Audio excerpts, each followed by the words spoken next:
It's always fun. It's a good event to come to and just experience, not just on the ice but off the ice and, just getting to know the guys. And, we compete against each other all year. So it's just nice to see what their personalities are like. And, in terms of on ice, it's always fun. Yeah, on that note, you're skating with Troy Terry, Chandler Stevenson, a couple guys that would be new to you. What's it like to maybe, not so much the chemistry side, but maybe on the bench and forming some bond? It's very easy going and relaxed. I mean, I think as you see, like the game goes on, intensity starts to pick up a little bit because it's just competitive nature. So, it's nice. It's nice just to ask about each other's everyday lifestyle and the cities they play in, and just a bunch of great guys.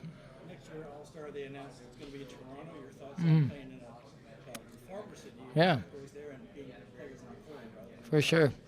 Yeah, I'll try to make it out there for that one. That's for sure. So I'm gonna have to turn it up a notch next year. But it's a great city. Of course. That's no surprise. And I think it's cold doesn't matter as much when you just you got a few things to do in the city. So city's gonna be buzzing. It's exciting to hear. What about anything you do differently to tweak it? Maybe the skills competition. Any thoughts at all?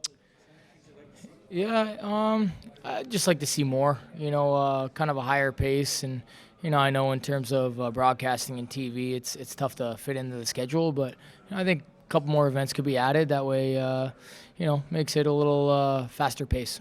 What have you liked about your team's, Calgary Flames team's response to sort of the slower start and how you guys are? Well, I think we're starting to find our groove, which is nice. And that takes some time, as kind of expected. We've probably had the biggest turnover of any team in the league, so it takes some time to get used to. But now it's crunch time, 30 games left, and we like that we're in the fight, and it's time to try to solidify ourselves. You hit the ground running. Hoobie took a little longer. He's playing better. What do you appreciate about how he's navigated this stretch of his career? Well, it's a challenge, and I appreciate that he doesn't quit, and that's probably the most important quality to have, and that's how I know Hubie's going to figure it out. So, he might be gripping his stick a little too tight now, but I think in the end he's going to be able to find his groove.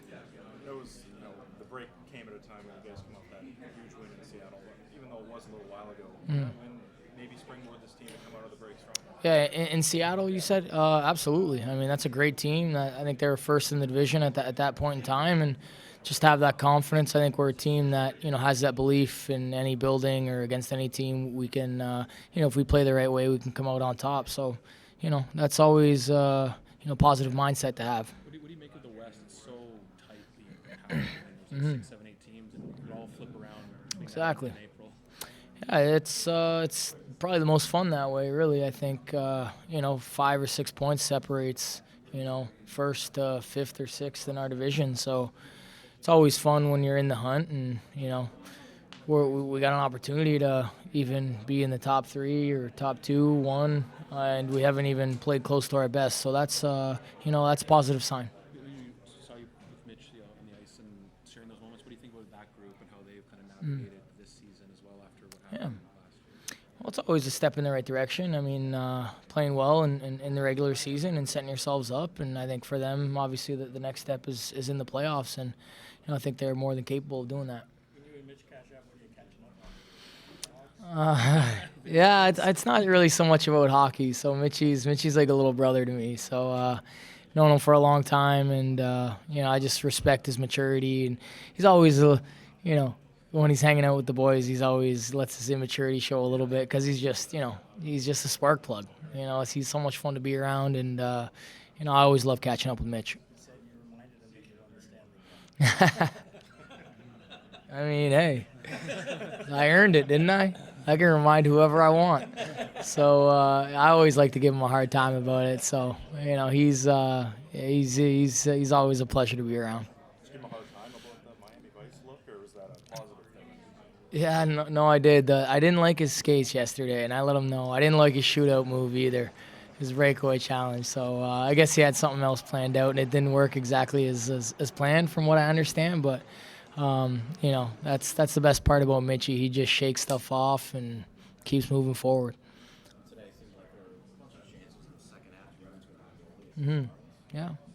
Yeah, that's definitely was an issue for sure. He's a great goaltender, and he just moves so well. So, we got off to a good start.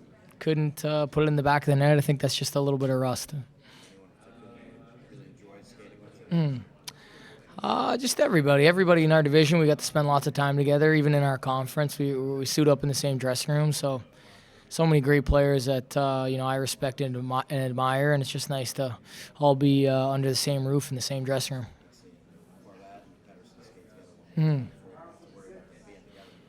Yeah, that's true. I felt bad for Bo just because it's been a chaotic last couple weeks, and he's such a humble, down to earth guy and such a great player. So I wish him all the best on the island, and I know he's going to fit in perfectly over there.